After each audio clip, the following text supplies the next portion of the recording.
Fala, meus amigos, tudo na paz, tudo bem com vocês?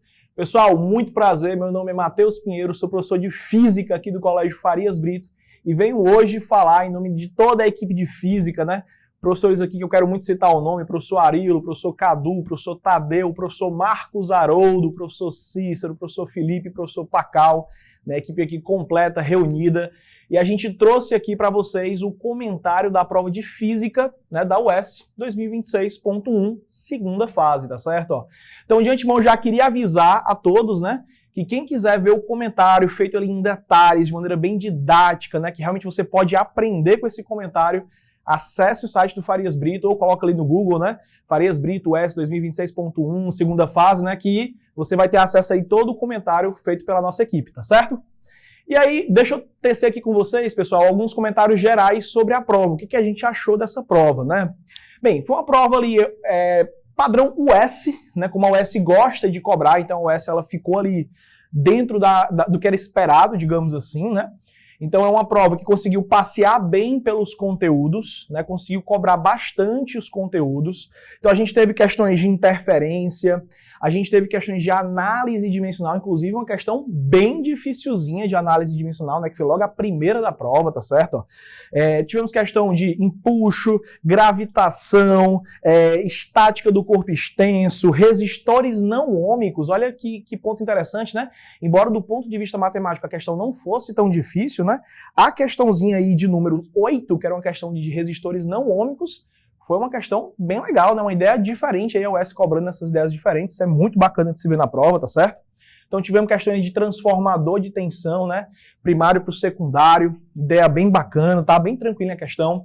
Chama a atenção aí também para a questão de número 10. Por quê, professor? Porque é uma questãozinha que cobra uma ideia que a gente fala muito em sala de aula, né? Mas a gente está vendo aí sendo cobrado na prova da UES, isso é bacana de ver, que é a questão de máxima transferência de potência útil, né? Que quando você tem um circuitinho, né, com um gerador real e um resistor externo, a máxima transferência de potência útil acontece quando o resistor interno tem a mesma resistência do resistor externo, né? Ó, então você vai ter a máxima transferência. Cuidado, não é a máxima eficiência, tá? Isso não é. Nesse caso, a eficiência seria 50%, tá? Mas é a máxima transferência de potência útil que você vai ter. Então, questão bem bacana, né? Você tem que fazer o gráficozinho lá, ver que é uma parábola, né? E aí pegar o vértice dessa parábola. Então, é uma questão muito bacaninha, tá certo? Ó, questão de MHS, bem comum de você ver na prova da UES, né? E essa aqui fazia uma analogia com o movimento circular, né?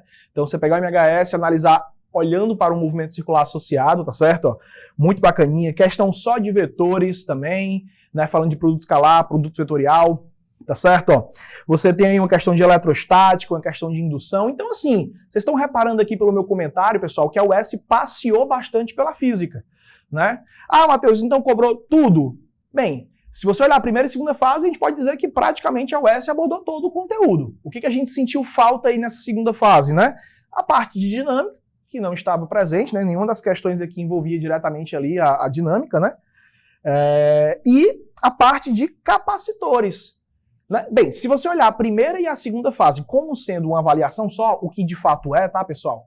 Então a gente não pode esquecer que a primeira fase e a segunda são, né, etapas diferentes de um mesmo processo avaliativo. Aí sim, capacitores foi cobrado lá na primeira etapa. Só que também é costumeiro, né, da UES cobrar tanto na primeira quanto na segunda, né? Então, esse ano foi um pouquinho diferente nesse ponto, né? Foi cobrado só na primeira, mas foi cobrado. A gente só sentiu falta agora aqui nessa segunda fase, mas tá tudo certo, já foi cobrado anteriormente. Então, assim, foi uma prova muito bem elaborada, né? Foi uma prova que vale uma ressalva aqui, que foi uma prova que basicamente só teve questões literais, né? Você tinha pouquíssimas questões numéricas. E, por exemplo, tinha uma questão lá de interferência, né? Que foi a questão de número 11, que essa questão era numérica, tá? Teve uma de vetores que foi basicamente só você ver os casos, né? Mas de resto, quase que majoritariamente você tinha questões literais nessa prova, né? Então teve uma pegada aí bem mesmo de questões literais nessa prova, tá? Mas no geral foi uma prova muito bem elaborada, né? E que a gente gostaria de parabenizar aqui a banca da UES pela elaboração dessa prova. tá certo? Ó, então, se vocês querem ver o comentário da prova em detalhes, não deixem de acessar o site do Farias Brito, tá? Lá você vai ver tudo, pessoal, bem comentadozinho, tá certo? Ó, bem detalhadozinho. Então, vai lá no site do comentário do Farias Brito, porque tenho certeza que vocês vão aprender bastante com esse comentário, tá certo?